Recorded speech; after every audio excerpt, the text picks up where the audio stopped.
Alors, Ivoirien, Ivoirienne, je suis Okosisi Baba Nicolo, fils de Côte d'Ivoire, exilé de force, volontaire et résident dans la diaspora européenne. C'est avec consternation, avec le cœur en peine, avec une douleur dans mon bas-ventre, dans mon cœur, dans mon corps et dans mon esprit, que j'interpelle la diplomatie en Côte d'Ivoire, que j'interpelle la communauté internationale qui réside en Côte d'Ivoire. J'interpelle la communauté internationale qui est apte à jauger et à juguler la démocratie partout dans le monde. C'est avec un cœur en peine que j'interpelle tout le peuple de Côte d'Ivoire.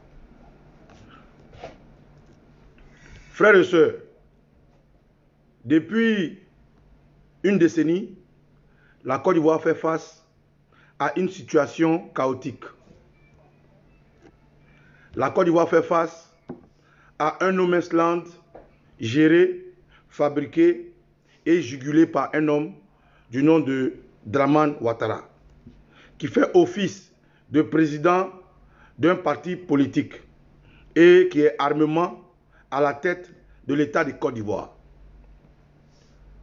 Camarades ivoiriens, camarades ivoiriennes, frères et sœurs résidant en Côte d'Ivoire, amis de la Côte d'Ivoire, diplomatie de Côte d'Ivoire, nous sommes aujourd'hui au carrefour d'une révolution ivoirienne. Nous sommes aujourd'hui au carrefour de la vérité concernant l'histoire de la Côte d'Ivoire. Le monde entier est aujourd'hui regardant de ce que l'opposition de Côte d'Ivoire veut montrer dans sa voie démocratique en usant des voies et moyens pour s'exprimer démocratiquement sur son territoire, le sol ivoirien. Sol de l'éléphant, sol de la colombe de paix, sol de ces Ivoiriens hospitaliers qui, dans un moment donné de leur vie, dans la mondialisation du monde, a accepté sur son sol des enfants qu'ils ont hébergés, adulés, nourris, qui aujourd'hui se retournent contre elles. C'est pour ça que je lance cet appel à toute la Côte d'Ivoire.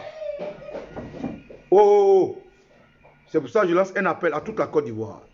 Du constat que nous faisons, frères et sœurs, aujourd'hui la Côte d'Ivoire est en train de se mouvoir, de faire mouvement vers un lieu appelé Félicia, un havre de joie, un havre heureux pour communier entre fils et filles de la Côte d'Ivoire autrefois, entre défaits, entre déchirés, par la faute de la manipulation internationale, par la faute du pouvoir vaille que vaille d'un individu et de sa femme.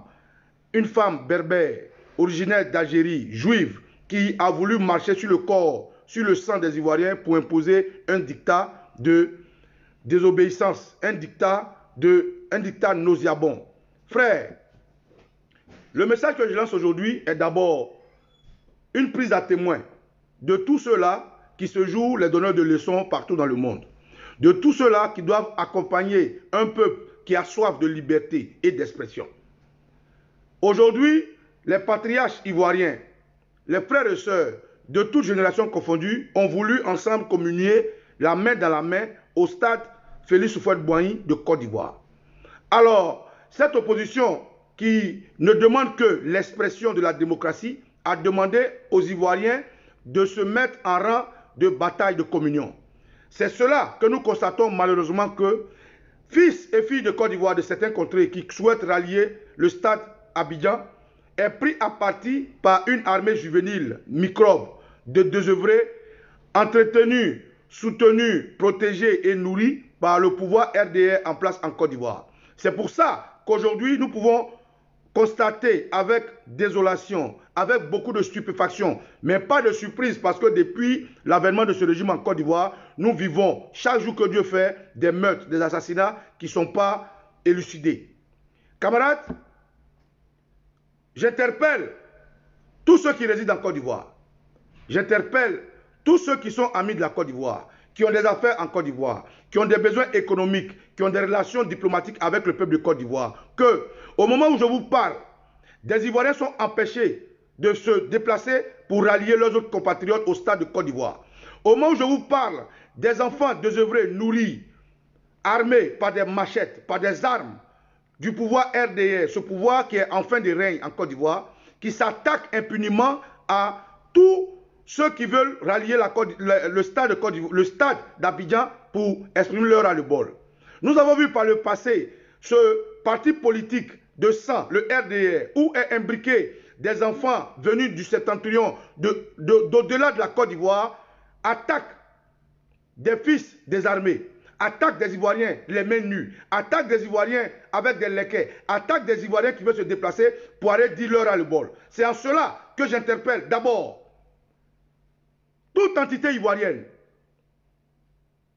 à faire ce qu'on appelle de la légitime défense. J'interpelle fils et filles de Côte d'Ivoire à ne point tressaillir, à ne point reculer. Aujourd'hui est un jour décisif. Aujourd'hui est un jour où le peuple nous regarde.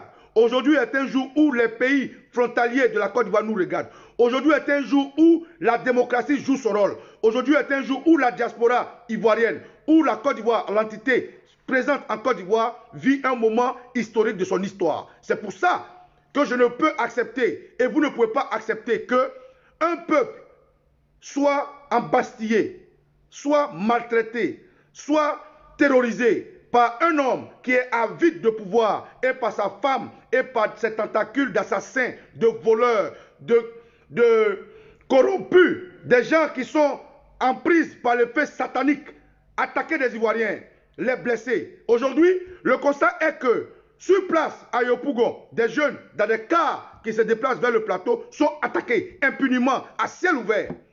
En plein jour, des gens bloquent des camions devant le déplacement massif des Ivoiriens au stade et les attaquent à coups de gourdins, à coups de cailloux, à coups de machettes. Sur le tronçon Abidjan Sud, en allant vers le stade, des gens gardent des camions, attaquent les Ivoiriens qui sont les mains nues, qui vont au stade. Frère, ce que je tiens à vous dire aujourd'hui est que le pays vous regarde. C'est votre pays. C'est le pays pour lequel vous devez laisser un héritage. C'est le pays pour lequel vous devez demain vous enorgueillir d'avoir mené ce combat. Il n'est point question de mettre les mains dans les poches et d'accepter de se faire agresser. Il n'est point question que nous tombions sans nous défendre. Il n'est point question que nous puissions reculer. Nous allons terminer aujourd'hui la révolution rouge qui accompagne toute la Côte d'Ivoire. Il n'est point question d'un parti politique, il est question de la Côte d'Ivoire tout entière. Ivoiriens et Ivoiriennes, nous sommes en état de légitime défense. Nous avons, par la diplomatie de l'opposition, par la maturité politique, du PDCI RDA, du FPI, du RACI, du GPS, du COGEP, de l'EDS, du CDRP, de l'UDCI, de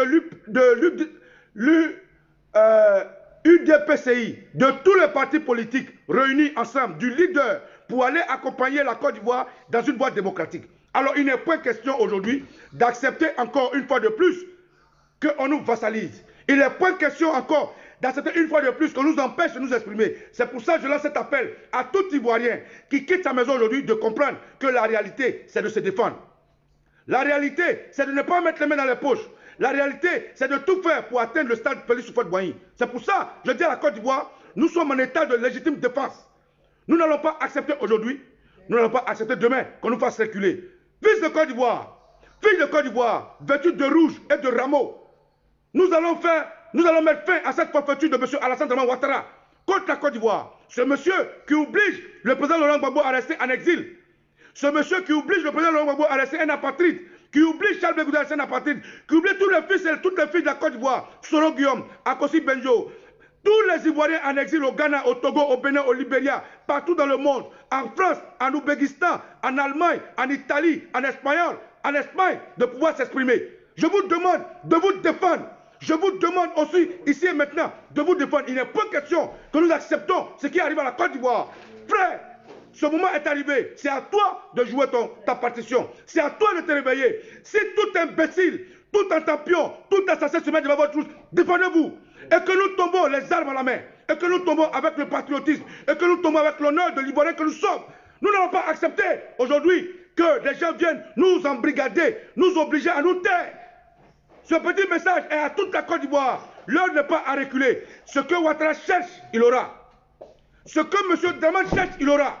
Ce que tous ses fils addicteurs cherchent, ils l'auront. Frère, nous sommes en état de légitime défense. C'est une légitimité de s'exprimer démocratiquement. Voilà le message que je veux passer. Il n'est pas question que nous reculions. Nous allons envahir le stade. Nous allons manifester. Nous allons communion. Au-delà de ça, nous allons prendre les rues du plateau. Nous allons prendre la voie de la place de la République jusqu'au départ de M. Alassane Dramane Ouattara. Nous allons rester dans les rues jusqu'au départ de M. Alassane Dramane Ouattara. Dans toutes les villes de Côte d'Ivoire, je vous demande de vous défendre, de vous manifester, de sortir massivement, de vous déplacer, d'envahir toutes les voies publiques de la Côte d'Ivoire. C'est nos terres, c'est la terre de nos ancêtres, c'est la terre de nos aïeux. Nous n'allons pas accepter que des gens venus du septentrion de Côte d'Ivoire puissent nous vassaliser. Voilà le message que je viens vous envoyer. Que toute la Côte d'Ivoire, haut le cœur, la main dans la main, se lève et mène ce combat dignement, la tête haute. Nous n'allons pas tomber pour tomber. Nous sommes otages aujourd'hui de M. Dramane Ouattara, qui a accepté de faire un mouvement vers le nord, parce qu'il a compris qu'aujourd'hui, il y aura une communion dans le sud. Frères de l'Est, de l'Ouest, du centre, du nord et du sud, le pays vous regarde. C'est à vous de jouer. Tout est accompli. M. Ouattara est fini spirituellement. Il est fini politiquement, métaphysiquement. C'est à nous de le matérialiser physiquement. C'est pour ça que je vous demande de ne point vous laisser faire. Il faut envahir le stade. Point. La patrie ou la mort, nous vaincrons. Je suis au Kosisi Baba Nicolo et Etiokwi, Eriokwi, Adia Potentolite, porte-parole et archevêque du Vatican. Au-delà de ça, je tiens à lancer un message aux enfants de cœur qui ont relié Abidjan. Frères, petits frères, camarades, grands frères, ce que nous nous sommes dit, c'est le moment. Ce que nous nous sommes dit de défendre les enfants déshabillés, les enfants les mains nues, c'est le moment. Protégez toute la Côte d'Ivoire. Protégez les voix, protégez tous ceux qui vous agressent. C'est le moment de vous défendre. À tout le Vatican, je lance ce message. À tous les enfants de cœur, au scout, rentrez en action ici et maintenant. Le porte-parole que je suis vous donne cet appel. C'est le moment de faire ce que nous sommes dit. Si un microbe sort sur la route, vous savez quoi faire. Si un Yambro est habillé en tenue militaire, en tenue policier, en tenue de gendarmerie, c'est le moment. Je compte sur vous et je sais que vous allez protéger la population ivoirienne. Je sais que vous allez faire ce qu'on s'est dit. Le Vatican vous soutient, le pape vous soutient, l'archevêché vous soutient, tous les combattants vous soutiennent. Aux partis politiques, ce n'est pas le moment de reculer. Il faut agir ici et maintenant. Portez-vous bien et nous espérons que la Côte d'Ivoire va rester dans les rues, à la place de la République après le plateau, jusqu'à ce que M. Alassane Dramane Ouattara quitte le pouvoir. C'est de ça qu'il s'agit. Et que les dieux de la Côte d'Ivoire vous bénissent et que les ancêtres vous bénissent. Je suis encore une fois de plus au Kosisi Baba Nicolo, porte-parole du Vatican, et Etiokwi, Eriokwi. Très chers amis de la Dream Team, je vous exhorte à ouvrir vos caméras. Tous les résistants de la Dream Team, ouvrez vos caméras. C'est le moment de passer le message, passer les vidéos, convoquer tout le monde, que tous les cyberactifs de la Dream Team passent au créneau, allumez vos caméras, montrez à la Côte d'Ivoire que la communication vient avant la guerre et c'est que nous allons la gagner. M. Ouattara sera content de ce qui se passe. J'en ai fini.